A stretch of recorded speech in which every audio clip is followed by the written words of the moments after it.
3 janvier 2020. Il est minuit 32 à Bagdad. Un Airbus A320 se pose sur le tarmac de l'aéroport international. Un homme en descend. Pas de caméra, pas de protocole. Juste 2 gardes du corps. Pour n'importe qui dans cet aéroport, c'est un passager comme les autres, peut être un homme d'affaires, peut être un diplomate de passage. 15 minutes plus tard, cet homme est mort. Un drone MQ-9 Reaper, qui tournait dans le ciel depuis des heures, a tiré plusieurs missiles sur son convoi. 2 véhicules, un Toyota Avalon et un Hyundai Starex engloutis par les flammes. 10 personnes tuées sur le coup, et avec elles, l'homme qui avait orchestré les opérations secrètes les plus redoutables de la planète pendant 20 ans, son nom, Qassem Soleimani.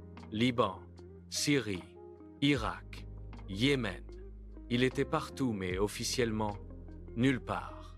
Commandant de la Force Quds, la branche la plus secrète des gardiens de la révolution iranienne. Et ce soir-là, sur une route de sortie d'aéroport, tout s'est terminé en une fraction de seconde. Mais voilà la vraie question. Comment un homme arrive-t-il à ce niveau de pouvoir? Quelle est cette structure qu'il a fabriquée, étape par étape? Aujourd'hui, on remonte toute la hiérarchie des gardiens de la révolution, du gamin de 15 ans qu'on envoie dans la rue, jusqu'au commandant suprême qui ne répond qu'à un seul homme sur Terre. Et toi, à quel échelon tu penses que tu survivrais? Tout commence dans les rues. 1979. Khomeini vient de renverser le Shah. L'Iran est en plein chaos. Et le nouveau régime a besoin de monde, beaucoup de monde, pour asseoir son pouvoir. Alors il crée les Bassidji. Littéralement, les mobilisés. Une milice paramilitaire ouverte à tous. Et quand je dis tous, je veux dire, tu peux avoir 15 ans et t'engager. Pas besoin de formation militaire. Pas besoin de diplôme. L'idéologie suffit. On te donne un uniforme bon marché, des cours de Coran et un vieux fusil soviétique. Ton boulot? Disperser les manifestations. Faire la police des mœurs dans les quartiers. Surveiller les cérémonies religieuses. Le salaire? Presque rien. Mais en échange, tu entres dans le système. Tu te crées un réseau. Et surtout, si tu meurs, tu deviens un martyr. L'État promet de prendre soin de ta famille. Ta photo est accrochée dans les rues. On prononce ton nom dans les mosquées.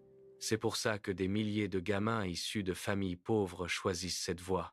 Pas par conviction, par nécessité. Parce qu'il n'y a rien d'autre. Tes chances de survie à ce niveau, en temps de paix, plutôt bonnes. Tu patrouilles, tu surveilles, tu fais du zèle. Mais si une guerre éclate, c'est toi qu'on envoie en première ligne. Tu es la chair à canon du système. Et le système le sait très bien.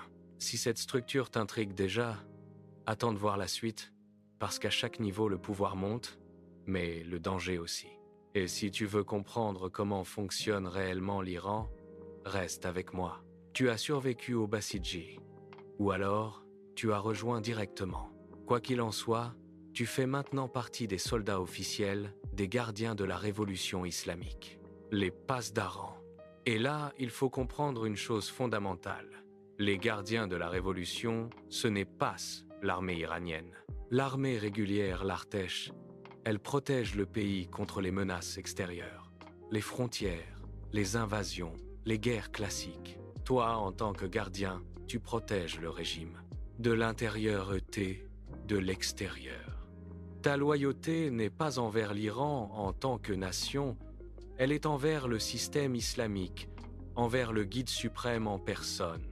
L'entraînement est plus dur, la discipline plus stricte, et surtout ta loyauté idéologique est mesurée en permanence. On surveille si tu es présent aux heures de prière. On fait des enquêtes sur ta famille, tes fréquentations, tes lectures. Si tu veux monter en grade, être un bon soldat ne suffit pas. Il faut être lié au bon nom, avoir le bon parrain politique. Côté salaire, le double de l'armée régulière. Mais ta liberté? Zéro. Tu appartiens au système, corps et âme. Ici, les choses changent, radicalement. Tu commandes maintenant une division, une région, une unité spéciale. Et à ce niveau, pour la première fois, tu touches au vrai pouvoir. Pas juste le pouvoir militaire, le pouvoir économique. Parce que les gardiens de la Révolution, ce n'est pas qu'une armée, c'est un empire financier. Ils contrôlent une part gigantesque de l'économie iranienne, sociétés de construction, contrats pétroliers, monopole d'importation, projets d'infrastructure. On estime qu'ils tiennent entre un quart et un tiers de toute l'économie du pays.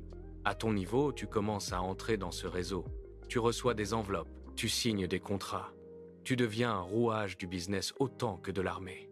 Mais attention, le danger aussi commence ici. Parce que la politique entre en jeu. Si tu te ranges du mauvais côté, si tu soutiens un commandant qui tombe en disgrâce, tu tombes avec lui. Pas de procès, pas d'appel, juste un matin où on vient te chercher. Qassem Soleimani est sorti de ce niveau. Il a lu les bons signaux, fait les bons choix, soutenu les bonnes personnes. Et on sait comment son histoire s'est terminée sur une route d'aéroport, à minuit. Là, on entre dans un autre monde, la Force Codes, la branche des opérations extérieures des gardiens de la Révolution. Tout le monde ne peut pas y accéder. Ceux qui y entrent deviennent des fantômes. Au Liban, c'est toi qui entraînes le Hezbollah. En Syrie, tu es sur le terrain aux côtés de Bachar al-Assad. En Irak, tu diriges des milices pro-iraniennes. Au Yémen, les Houthis reçoivent leurs ordres à travers toi. Tu es un opérateur qui n'existe pas officiellement. Ton passeport est faux. Ton pays ne te reconnaît pas si tu es capturé.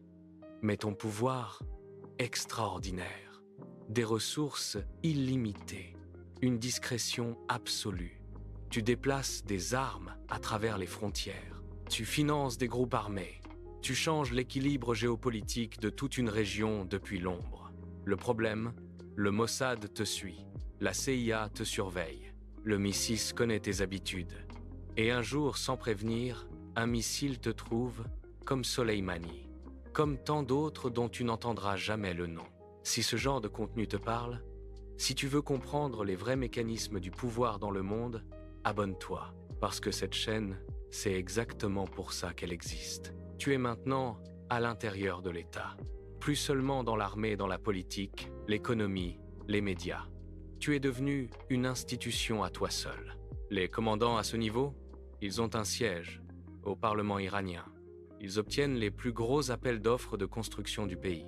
Leurs enfants étudient dans les meilleures universités européennes. Eux-mêmes vivent dans les quartiers les plus sécurisés de Téhéran, derrière des murs que personne ne franchit. Mais il y a une règle d'or, non négociable. La loyauté absolue envers le guide suprême, Ali Khamenei. Le moindre signe d'opposition, même un murmure, et la carrière est terminée.